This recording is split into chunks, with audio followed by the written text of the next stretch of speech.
اتنی امیزنگ معلومات ہمیں جنت کے بارے میں ملنے جا رہی ہے کہ جنت ہے کیسی، جنتیوں کی عمر کیسی ہوگی، رہائش کیسی ہوگی. اور ایسا نہیں کہ جنت قیامت کے بعد بنائی جائے، جنت پیدا ہو چکی ہے. کہ دنیا میں ایسا کوئی محل ہے جو موتیوں سے بنا ہو، جو جواہرات سے بنا ہو؟ جنتیوں کو جنت میں ہر ٹائپ کے ڈیلیشیس کھانے ملے گے. ان امیجنیبل ہے. آپ غور کریں، کسی دل کا بھی گمان نہیں گزرا. جنت ایسی ہے. پھر خدا کا دیدار کرایا جائے گا، اور یہ دیدار اتنا اور ایسا صاف ہوگا جیسے آفتاب اور 14ویں رات کے چاند کو ہر ایک اپنی اپنی جگہ سے دیکھتا ہے. جنت کی مارکیٹ، جنت کا بازار کیسا ہوگا؟ ویورز، ایک بار پھر ویب سیریز قیامت کے بعد آفٹر ججمنٹ ڈے میں آپ کو خوش آمدید کہتے ہیں. آج انشاءاللہ اللہ کریم کی رحمت کے مظہر جنت کے بارے میں سنیں گے. اور سبحان اللہ، آج اتنی امیزنگ معلومات ہمیں جنت کے بارے میں ملنے جا رہی ہے کہ جنت ہے کیسی، دکھنے میں کیسی ہے، جنتیوں کے کھانے کیسے ہوں گے، جنتیوں کی رہائش کیسی ہوگی، اور جنت والے کو جو کھانے پینے کا معاملہ ڈائجسٹ کیسے ہوگا، جنتیوں کی عمر کیسی ہوگی، جنتیوں کو سب سے بڑا انعام کیا ملے گا. اور ہاں، جنتیوں کو جو حوریں ملیں گی، تو جو مردوں کو حوریں ملیں گی تو عورتوں کو کیا ملے گا. امیزنگ معلومات، انٹرسٹنگ معلومات آج جنت کے بارے میں ملے گی. اور یاد رہے کہ ہم جو کچھ بیان کرتے ہیں وہ قرآن و حدیث کی روشنی میں بیان کرتے ہیں. تو آپ کو انشاءاللہ اگر ڈسکرپشن میں دیکھیں گے تو ان باتوں کے ریفرنسز بھی آپ کو مل جائیں گے. آئیے شروع کرتے ہیں. محشر، حساب، میزان، پل صراط، ان سب سے کامیابی کے ساتھ گزرنے والا بالآخر اب اللہ پاک کے فضل اور اس کی رحمت سے انشاءاللہ جنت میں داخل ہوگا. ناظرین، جنت ایک جگہ ہے جو اللہ تعالیٰ نے ایمان والوں کے لیے بنائی ہے. اس میں وہ نعمتیں رکھی گئی ہیں جن کو نہ آنکھوں نے دیکھا ہے، نہ کانوں نے سنا ہے، نہ کسی آدمی کے دل پر ان کا خیال گزرا ہے. اٹ مینز ان امیجنیبل ہے، امیجن بھی نہیں کیا جا سکتا. جتنی بھی مثالیں اس کی تعریف میں دی جاتی ہیں وہ سب سمجھانے کے لیے ہیں، ورنہ دنیا کی اعلیٰ سے اعلیٰ چیز کا بھی جنت کی کسی بھی چیز کے ساتھ کوئی کمپیرزن ہی نہیں ہے. اور ایسا نہیں کہ جنت قیامت کے بعد بنائی جائے گی، جنت پیدا ہو چکی ہے. جی ہاں ویورز، جنت ایگزسٹ کرتی ہے اور اب بھی موجود ہے. سب سے پہلے جنت میں کون داخل ہوگا، اب آئیے یہ جانتے ہیں. نبی پاک علیہ الصلوۃ والسلام نے ارشاد فرمایا، جب تک میں جنت میں داخل نہ ہو جاؤں اس وقت تک دیگر انبیاء کرام علیہ السلام پر جنت حرام ہے، اور جب تک میری امت جنت میں داخل نہ ہو جائے تب تک دیگر امتوں پر جنت حرام ہے. حضرت جابر رضی اللہ تعالیٰ عنہ سے روایت ہے کہ ایک شخص نے بارگاہ رسالت میں حاضر ہو کر عرض کی، یا رسول اللہ صلی اللہ تعالیٰ علیہ وسلم، بروز قیامت سب سے پہلے کون لوگ جنت میں داخل ہوں گے؟ تو نبی پاک علیہ الصلوۃ والسلام نے فرمایا، حضرات انبیاء کرام علیہ السلام. ویورز، جنت میں جانے کے لیے بھی ایک پرمٹ چاہیے ہوگا، ہے نا امیزنگ بات. جی ہاں، اس کے بغیر کسی کا داخلہ جنت میں ممکن نہیں ہوگا. نبی پاک علیہ الصلوۃ والسلام نے ارشاد فرمایا، کوئی شخص اس اجازت نامے کے بغیر جنت میں داخل نہ ہوگا. اور اس کے کانٹینٹ کیا ہوگا؟ اس کا کانٹینٹ یہ ہوگا کہ اللہ کے نام سے شروع، جو بہت مہربان رحم والا، یہ اللہ پاک کی طرف سے فلاں بن فلاں کے لیے اجازت نامہ یعنی پرمٹ ہے، اسے بلند باغ میں داخل کر دو جس کی خوشے جھکے ہوئے ہیں. سبحان اللہ. یہ پرمیشن لیٹر ملے گا کب؟ ایک روایت کے مطابق پل صراط پر یہ اجازت نامہ ملے گا، جس کے بعد جنت میں داخلہ ممکن ہوگا. آج دنیا کے بہت سارے پرمٹس کی لوگ کوشش کرتے ہیں. دعا بھی کیجئے، کوشش بھی کیجئے کہ اللہ ہمیں جنت میں جانے کا پرمٹ عطا فرمائے. ناظرین، جنت میں 100 درجے ہیں. There are 100 levels in heaven. اور ہر 2 درجوں کا بٹوین ایوری لیول جو ڈسٹنس ہے، جتنا زمین و آسمان کے درمیان فاصلہ ہے. اب اسے امیجن کر لیں کہ جنت کتنی بڑی ہوگی. جنت میں ایک درخت ہے، اور وہ کتنا بڑا درخت ہوگا کہ جس کے شیڈو میں 100 برس تک اگر تیز گھوڑ سوار بھی سوار ہو کر دوڑتا رہے تو اس کا جتنا اس سفر طے کرے گا اس کا سایہ پھر بھی ختم نہیں ہوگا. ٹرائی ٹو امیجن وہ درخت کتنے بڑے ہوں گے. جنت میں ریشمی بوٹی کا درخت ہوگا جس سے جنتی لباس تیار کیا گیا ہوگا. یہ بھی بتاتا ہوں کہ جنت کے درخت ہوں گے کیسے. صحابی رسول حضرت سلمان فارسی رضی اللہ تعالیٰ عنہ نے ایک چھوٹی سی لکڑی اٹھا کر فرمایا کہ اگر جنت میں تم اتنا پیس بھی لکڑی کا تلاش کرو گے تو تمہیں نظر نہیں آئے گی. عرض کیجیے پھر یہ درخت کس چیز کے ہوں گے؟ یہ کھجور کے درخت کے بارے میں ذکر ہوا، یہ پھر کیسے بنیں گے؟ تو فرمایا ان کی جڑیں موتی کی اور سونے کی ہوں گی اور اوپری حصے میں پھل ہوں گے. اللہ اکبر. یعنی سونے اور جواہرات کے درخت ہوں گے. اچھا جنت کا گیٹ کیسے ہوگا اور کتنے بڑے گیٹ ہوں گے؟ کیونکہ آپ سوچیں نا، امیجن کریں میشر میں کتنے اربوں لوگ ہوں گے اور جنت میں نہ جانے کتنے کروڑ اور کتنے ارب لوگ جائیں تو دروازے کتنے بڑے ہوں گے. فرمایا ایک دروازہ جو ہے نا ایک بازو سے دوسرے تک، یعنی اس کی جو چوکھٹ ہوگی ایزی معنی میں، وہ اتنی اس کی چوڑائی ہوگی کہ 70 سال تک اگر گھوڑ سوار گھوڑا دوڑائے تو جتنا فاصلہ طے کرتا ہے اس کی چوڑائی ہوگی، وڈتھ ہوگی. اور اتنے لمبے دروازے ہونے کے باوجود بھی جب جنت میں لوگ جائیں گے تو ماشاء اللہ کراؤڈ اتنا ہوگا کہ کاندھے سے کاندھا ٹکرا رہا ہوگا، بلکہ بھیڑ کی وجہ سے دروازہ چرچرانے لگے گا. The door will start to creak. اللہ اکبر. اللہ ہمیں بھی آسانی کے ساتھ جنت میں اس ڈور میں داخلہ نصیب فرمائے. ناظرین اب بات کرتے ہیں جنت میں گھر کیسے ہوں گے. آج دنیا میں لوگ اب ایک دوسرے کے گھر دیکھتے ہیں، اب تو بڑے بڑے گھر بن گئے ہیں، لوگوں نے پیلیسز بنا لیے ہیں، ان کی پکچر سوشل میڈیا پہ وائرل ہوتی ہے کہ جناب ایسے بیڈ رومز ہیں، ایسے گھر ہیں. اور کچھ لوگ ایسے بڑے بڑے گھر دیکھ کر کبھی کبھی دل بھی چھوٹا کر رہے ہوتے ہیں. دل چھوٹا نہ کریں. ہاں دنیا میں صبر کے ساتھ زندگی گزار لیں. حرام کما کر بڑے بڑے اگر محلات کسی نے بنا لیے تو اس کا تو فائدہ بھی کوئی نہیں ہے نا، اس پر تو قیامت کے دن جواب دینا مشکل ہو جائے گا. آئیے میں بتاتا ہوں کہ جنتیوں کے گھر کیسے ہوں گے. جنت میں ڈفرنٹ ٹائپ کے جواہر، قیمتی پتھروں کے محل ہوں گے. کہ دنیا میں ایسا کوئی محل ہے جو موتیوں سے بنا ہو، جو جواہرات سے بنا ہو، اور وہ ایسے صاف و شفاف ہوں گے کہ اندر کا حصہ باہر سے اور باہر کا اندر سے دکھائی دے گا. جنت کے جو گھر ہوں گے ان کی جو والز ہوں گی نا وہ سونے اور چاندی کی اینٹوں اور مشک کے گارے سے بنی ہیں.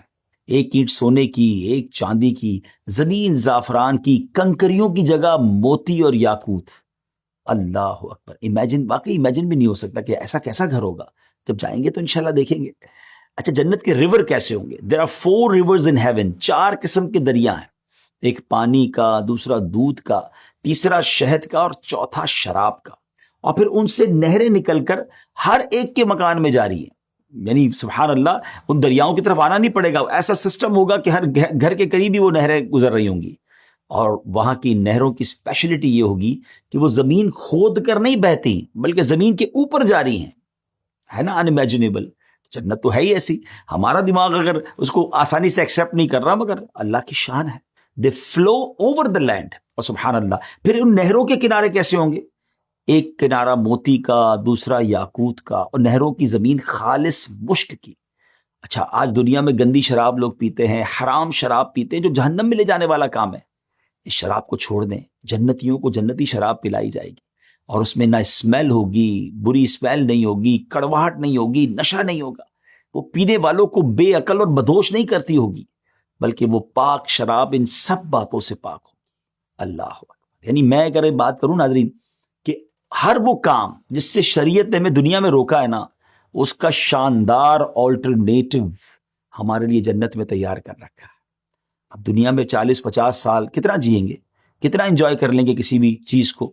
حرام چیز کو کچھ سال انجوائے کرنا چاہتے ہیں یا اس پر صبر کر کے نہ ختم ہونے والی زندگی جنت میں اس سے زیادہ شاندار چیز کو انجوائے کرنا چاہتے ہیں؟ It's up to you. غور کر لیجئے. اب آئیے جنت میں جنتیوں کے کھانے کیسے ہوں گے. جنتیوں کو جنت میں ہر ٹائپ کے ڈیلیشیس کھانے ملیں گے. جو چاہیں گے فوراً ان کے سامنے موجود ہو جائے گا. ایون کہ اگر کسی پرندے کو دیکھ کر اس کا گوشت کھانے کو دل کرے گا نا تو اسی وقت وہ پرندہ بھنا ہوا ریڈی ٹو ایٹ ان کے پاس آ جائے گا. اگر پانی دودھ وغیرہ کی خواہش ہوگی تو اس کا برتن خود بخود ہاتھ میں آ جائے گا. پینے کے بعد خود بخود جہاں سے آئے تھے وہاں واپس چلے جائیں گے. اچھا پھر ہر شخص کو 100 آدمیوں کے کھانے پینے اور جسمانی خواہشات پورا کرنے کی طاقت دی جائے گی. اب ہے نا کھانا بہت سارا ہے اور پیٹ بھر جائے تو بندہ کھا ہی نہ سکے، اس کو انجوائے نہیں کر سکتا، مگر 100 بندوں کی طاقت دی جائے گی تاکہ وہ اور انجوائے کر سکے. ہر وقت زبان سے تسبیح و تکبیر سانس کی طرح جاری ہوگی. جس طرح ہماری سانس چل رہی ہوتی ہے نا، انڈیلیبریٹلی زبان سے اللہ کا نام اور ذکر الہی جاری ہوگا. ہر شخص کی فیسلٹی کے لیے کم از کم آپ کو معلوم ہے کتنے خادم ہوں گے. آج کسی کے کچھ امپلائیز تو بندے پھر دل چھوٹا کر لیتے ہیں. جنت میں ہر شخص کے لیے کم از کم 10,000 خادم اس کے سرانے کھڑے ہوں گے. خادموں میں ہر ایک کے ہاتھ میں چاندی کا پیالہ ہوگا اور دوسرے ہاتھ میں سونے کا، اور ہر پیالے میں نئے نئے رنگ کی نعمت ہوگی. جتنا کھاتا جائے گا لذت میں کمی نہیں ہوگی بلکہ زیادتی ہوگی. یہ بڑی کمال کی بات ہے. دیکھیں آپ کی کوئی بھی فیوریٹ ڈش ہو، آپ جب پہلا نوالا کھاتے ہیں اس کی انجوائمنٹ اور ہوتی ہے، لیکن چند نوالوں کے بعد اس کی لذت کم ہوتی جاتی ہے، بیکاز پیٹ بھرنے لگتا ہے نا. جتنا بھی لذیذ کھانا ہو، آپ کے ہر نوالے کے بعد لذت میں کچھ نہ کچھ کمی ہوتی جائے گی. مگر جنت کا کمال یہ ہے کہ لذت ہر نوالے کے ساتھ بڑھتی چلی جائے گی. ہر نوالے میں 70 مزے ہوں گے، ہر مزہ دوسرے سے الگ ہوگا، اور وہ سارے کے سارے مزے ایک ساتھ محسوس ہو رہے ہوں گے. ایک کا احساس ذائقہ دوسرے کے احساس میں رکاوٹ نہیں بنے گا. آپ غور کریں، یہ ساری باتیں ہیں تو ان امیجنیبل، اور وہ پہلی حدیث پاک میں آ گیا کہ کسی دل کا بھی گمان نہیں گزرا. جنت ایسی ہے، جنتیوں کے کپڑے نہ پرانے پڑیں گے، نہ ان کی جوانی ختم ہوگی. پہلا گروپ جو جنت میں جائے گا، وہ کون سا پہلا گروپ ہوگا جو جنت میں جائے گا؟ اور ان کے فیس ایسے روشن ہوں گے جیسے 14ویں رات کا چاند. جو پہلا گروپ ہوگا ان کے چہرے ایسے ہوں گے. جو دوسرا جیسے کوئی نہایت روشن ستارہ. جنتیوں میں آپس میں کسی قسم کا کوئی اختلاف، کوئی ڈسپیوٹ نہیں ہوگا، کسی کے دل میں کسی کے لیے کوئی بغض نہیں ہوگا. جنت کی خواتین حوروں کے بارے میں روایتوں میں آتا ہے کہ اگر وہ 7 سمندروں میں تھوکے تو وہ شہد سے زیادہ میٹھے اور شیریں ہو جائیں. اچھا، اب یہ حوریں سب سے زیادہ کس کو ملیں گی؟ اے عاشقان رسول، اللہ پاک کے پیارے نبی علیہ الصلوۃ والسلام پر اٹھتے بیٹھتے چلتے پھرتے ہر وقت درود پاک پڑھتے رہیے کہ فرمان آخری نبی علیہ الصلوۃ والسلام ہے، جنت میں سب سے زیادہ حوریں اس شخص کو ملیں گی جو مجھ پر سب سے زیادہ درود پڑھنے والا. کاش یہ بات سمجھ آ جائے کہ ہم خوب درود پاک پڑھیں. کمال ہے درود پاک بھی، رحمتیں بھی نازل ہوتی ہیں، برکتیں بھی نازل ہوتی ہیں، گناہ بھی معاف ہوتے ہیں، روزی میں بھی برکت ہوتی ہے، نہ جانے کتنے دنیاوی فوائد ہیں، اور آخرت کے فوائد تو سبحان اللہ. اور ایک فائدہ یہ کہ سب سے زیادہ حوریں اسے ملے گی جو سب سے زیادہ درود پاک پڑھنے والا ہو. اچھا، اب جنتیوں کے بال کتنے ہوں گے باڈی پر؟ یہ بڑی کمال کی بات ہے. جتنے جنتی ہوں گے نا، ان کے سر کے بالوں کے علاوہ، پلکوں اور بھووں کے علاوہ جنتی کے بدن پر کہیں بھی بال نہیں ہوں گے. سب کے سب بے ریش ہوں گے، یعنی جنت میں داڑھی نہیں ہوگی، اور سب کے سب 30 ایئرس کی عمر کے ہوں گے. ہے نا عجیب بات؟ کوئی بوڑھا نہیں ہوگا، کوئی چھوٹا نہیں ہوگا، ایوری بڈی جوانی کی جو مضبوط عمر ہے 30 ایئرس کے سارے ہوں گے. اب یہاں ایک اور خوبصورت بات جو میں نے کہا تھا نا کہ ہر اس چیز سے جس سے روکا گیا اس کا آلٹرنیٹ شاندار جنت میں موجود ہے. مردوں کو یہاں داڑھی رکھنا ضروری ہے، کئی لوگ نہیں رکھتے ہیں، یہاں رکھ لیجئے کیونکہ جنت میں نہیں ہوگی داڑھی. کاش یہ بات سمجھ آ جائے. ہم میں سے ہر کوئی آرام سے بہت محبت کرتا ہے نا، کام پورا ہو تو آرام بھی پورا ہونا چاہیے، نیند میں کمی نہیں ہونی چاہیے. آئیے اب جانتے ہیں جنتی آرام کیسے کریں گے. جناب آپ کو ایک امیزنگ بات یہ بتاتے ہیں کہ جنت میں نیند نہیں ہوگی. اس کا ریزن یہ ہے کہ اصل میں نیند ایک قسم کی موت ہے، اور جنت میں تو موت ہی نہیں ہے. حضرت سیدنا عبداللہ ابن ابو اوفا رضی اللہ تعالیٰ بیان کرتے ہیں کہ ایک شخص نے بارگاہ رسالت علیہ الصلوۃ والسلام میں عرض کی، یا رسول اللہ صلی اللہ تعالیٰ علیہ وسلم، نیند وہ چیز ہے جس کے ذریعے دنیا میں ہماری آنکھیں راحت و سکون پاتی ہیں، تو کیا جنت میں نیند ہوگی؟ نبی پاک علیہ الصلوۃ والسلام نے ارشاد فرمایا، نیند تو موت کی ساتھی ہے اور جنت میں موت نہیں. اس نے عرض کی تو پھر جنتیوں کو راحت کیسے حاصل ہوگی؟ how they will get relief. کیا کمال کا جواب نبی پاک علیہ الصلوۃ والسلام نے دیا، کیونکہ آپ کو اس سوال گراں گزرا. پھر آپ نے فرمایا جنت میں تھکاوٹ نہیں ہوگی، ان کا ہر کام راحت کا باعث ہوگا، یعنی ہر کام میں راحت و آرام اور ریلیکسیشن محسوس ہوگی. کمال ہے، وہاں نیند بھی نہیں ہوگی. اچھا، پھر جنت میں رات اور دن نہیں ہوگا. حضرت زہیر بن محمد رحمۃ اللہ تعالی فرماتے ہیں کہ جنت میں نہ رات ہے اور نہ ہی سورج اور چاند. جنتی ہمیشہ نور میں رہیں گے. ان کے لیے رات اور دن کی مقدار ہوگی. رات کی پہچان انہیں پردے لگانے سے اور دروازہ بند کیے جانے سے ہوگی، جبکہ دن کی پہچان پردے ہٹانے اور دروازہ کھولے جانے سے ہوگی. بلا تمثیل سمجھا رہا ہوں، صرف اگزامپل کے لیے. دنیا کے کئی ایسے ملک ہیں جہاں جناب سردیوں میں صرف رات ہی ہوتی ہے، دن نہیں ہوتا، اور گرمیوں میں وہاں صرف دن ہی ہوتا ہے.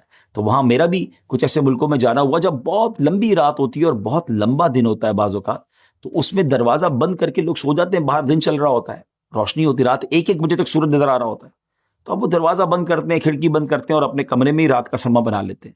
تو سبحان اللہ، یہ تو دنیا ہے نا. جنت میں کیا کیا ہوگا، اللہ کی کیا کیا عطائیں ہوں گی، یہ رب جانے، اور اس کی عطا سے اس کے حبیب علیہ الصلوۃ والسلام جانے. ویورز، جنتی جب جنت میں جائیں گے نا تو ہر ایک اپنے اعمال اور اس پر جو اللہ کا فضل ہے اس کے مطابق مرتبہ پائے گا، اس کے مطابق گریڈ اسے ملے گا.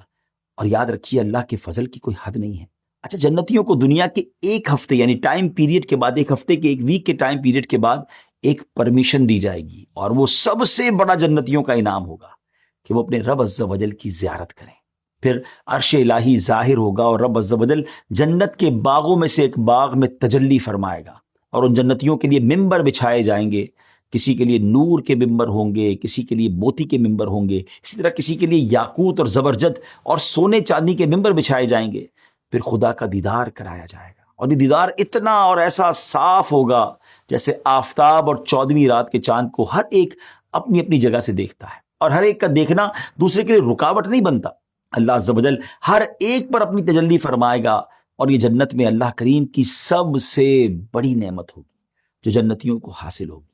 ان میں کسی کو اللہ تبارک و تعالیٰ فرمائے گا فلاں بن فلاں تجھے یاد ہے, فلاں دن تو نے ایسا ایسا کیا تھا. دنیا کے بعض گناہ اللہ پاک یاد دلائے گا. بندہ عرض کرے گا اے میرے رب کیا تو نے مجھے بخش نہیں دیا؟ وہ فرمائے گا ہاں, میری مغفرت کی وسعت ہی کی وجہ سے تو اس مرتبے کو پہنچا ہے. وہ سب اسی حالت میں ہوں گے کہ پھر بادل چھا جائے گا اور ان پر خوشبو برسائے گا, اور ایسی خوشبو ہوگی کہ اس جیسی خوشبو ان لوگوں نے کبھی نہ پائی ہوگی. اللہ عز و جل فرمائے گا کہ جاؤ اس کی طرف جو میں نے تمہارے لیے عزت تیار کر رکھی ہے, جو چاہو لو. پھر لوگ ایک بازار میں جائیں گے جسے ملائکہ گھیرے ہوئے ہوں گے. جی ہاں, جنت میں بازار بھی ہوگا, ہے نا عجیب بات. جنت کی مارکیٹ, جنت کا بازار کیسا ہوگا؟ Let's talk about that. جنت میں بازار جو ہوگا وہ کاروبار یا خرید و فروخت کے لیے نہیں ہوگا, بلکہ آپس کی ملاقات اور گیٹ ٹوگیدر کے لیے ہوگا. وہاں سبحان اللہ نبی پاک علیہ الصلوۃ والسلام کا دیدار, صحابہ کرام سے ملاقات, بلکہ سبحان اللہ اللہ کریم کا دیدار کر کے ہی تو آئے ہوئے ہوں گے. اور پھر اس بازار میں جس کو جو چاہیے وہ لے جائے گا وداؤٹ اینی کاسٹنگ, یا پیسے نہیں دینے ہوں گے. جس کو جو چاہیے وہ بازار ان کے لیے وہ نعمتیں ہوں گی. اللہ کے حبیب علیہ الصلوۃ والسلام نے ارشاد فرمایا بے شک جنت میں ایک بازار ہے جس میں مشک کے ٹیلے ہیں. جنتی ہر جمعے کو وہاں آئیں گے تو شمالی ہوا چلے گی جو ان کے چہروں اور کپڑوں کو مشک سے بھر دے گی, جس سے ان کے حسن و جمال میں مزید اضافہ ہو جائے گا. وہ جب اپنے اہل خانہ کی طرف لوٹیں گے تو اہل خانہ کا بھی حسن و جمال بڑھ چکا ہوگا. گھر والے ان سے کہیں گے بخدا ہمارے بعد تمہارے حسن و جمال میں تو اضافہ ہو گیا ہے. وہ کہیں گے اللہ پاک کی قسم ہمارے بعد تمہارا حسن و جمال بھی بڑھ گیا ہے. روایت میں جو جمعہ کا لفظ آیا اس کے بارے میں علماء کرام فرماتے ہیں کہ جنت میں بعض وقت دوسرے وقتوں سے افضل ہوں گے جسے علماء دین ہی پہچانیں گے. اس افضل وقت کا نام جمعہ ہوگا. جنتی لوگ علماء سے وہ وقت معلوم کر کے اس بازار میں جایا کریں گے. دیکھیں نا, وہاں بھی جنت میں بھی علماء کرام کی ضرورت پڑے گی, تو ہمیں علماء کرام کی خدمت دنیا میں بھی کرنی چاہیے. ان سے اچھے ریلیشن رکھنے چاہیے, ان کی گڈ لسٹ میں آ جائیں. سبحان اللہ. بازار میں رب تعالیٰ فرمائے گا جو چاہو مانگو. لوگ علماء سے پوچھ کر مانگیں گے, لہٰذا علماء کی ضرورت وہاں بھی ہوگی. میں ناظرین, اس بات سے یہ بھی معلوم ہوا کہ جنت میں یہ جمعہ کا دن رب کی نعمتوں کی زیادتی کا دن ہوگا. جیسے دنیا میں بھی جمعہ کا دن زیادتی ثواب کا دن ہے. علماء کہتے ہیں آج دنیا میں جمعہ کی ایک نیکی کا ثواب 70 ٹائمز ملٹیپلائی کر دیا جاتا ہے. تو اب بھی جب جمعہ آیا کرے تو زیادہ نیکیاں کیا کریں اور اپنے آپ کو گناہوں سے بچایا کریں. جنت میں لوگ اپنی دنیاوی یادوں کو بھی تازہ کریں گے, دنیاوی معاملات کو بھی ڈسکس کریں گے. جنت میں لینگویج کون سی ہوگی؟ جی ہاں, جنت میں صرف تمام کے تمام لوگ عربی لینگویج بات کریں گے, عربی زبان میں بات کریں گے. سب عربی میں ایک دوسرے سے بات چیت کریں گے. اور کتابوں میں آتا ہے جب جنتی جنت میں داخل ہوں گے تو انہیں اپنے بھائیوں سے ملاقات کا شوق ہوگا. تو ٹرانسپورٹیشن کا انتظام کیا ہوگا کہ ایک کا تخت چلے گا یہاں تک کہ بھائی کے تخت کی سیدھ میں آ جائے گا. بس دونوں اپنے اپنے تختوں پر ٹیک لگائے آپس میں گفتگو کریں گے اور دنیا میں پیش آنے والے معاملات کے بارے میں آپس میں ڈسکشن کریں گے. تو ان میں سے ایک اپنے ساتھی سے کہے گا اے فلاں تمہیں وہ دن یاد ہے جس دن اللہ پاک نے ہماری مغفرت فرمائی تھی؟ ہم فلاں دن فلاں مقام میں تھے اور اللہ کریم سے ہم نے دعا کی تھی اور اس نے ہماری بخشش فرما دی تھی. اپنے گزرے ہوئے وقت کو یاد کریں گے اور ڈسکس کریں گے. ناظرین, جنت میں کسی قسم کا کوئی غم, کوئی پریشانی, ایسا کچھ بھی نہیں ہوگا. بلکہ ایسا بھی ہوگا کہ چھوٹے مرتبے والا بڑے مرتبے والے کو دیکھے گا, اس کا لباس پسند کرے گا. ابھی اس کی گفتگو ختم نہیں ہوئی ہوگی کہ اس کے دل میں یہ خیال پیدا ہو جائے گا کہ میرا لباس تو اس کے لباس سے بھی اچھا ہے. یعنی تکلیف پہنچانے والی وہاں کوئی چیز اور احساس نام کی چیز ہی نہیں ہے, ایسا کوئی ایموشن ہی نہیں ہوگا. اللہ پاک سے ہم بھی دعا کرتے ہیں کہ اللہ کریم ہمیں جنت الفردوس میں اعلیٰ مقام عطا فرمائے. ویورز, ایک بات ہمیشہ یاد رکھنی ہے, جب بھی اللہ پاک سے جنت کی دعا مانگے تو جنت الفردوس کی دعا مانگے. نبی پاک علیہ الصلوۃ والسلام نے فرمایا جنت میں 100 لیولز ہیں, 100 درجے ہیں, اور ہر 2 درجوں میں آسمان و زمین جتنا فاصلہ ہے, اور فردوس سب سے بلند درجہ ہے.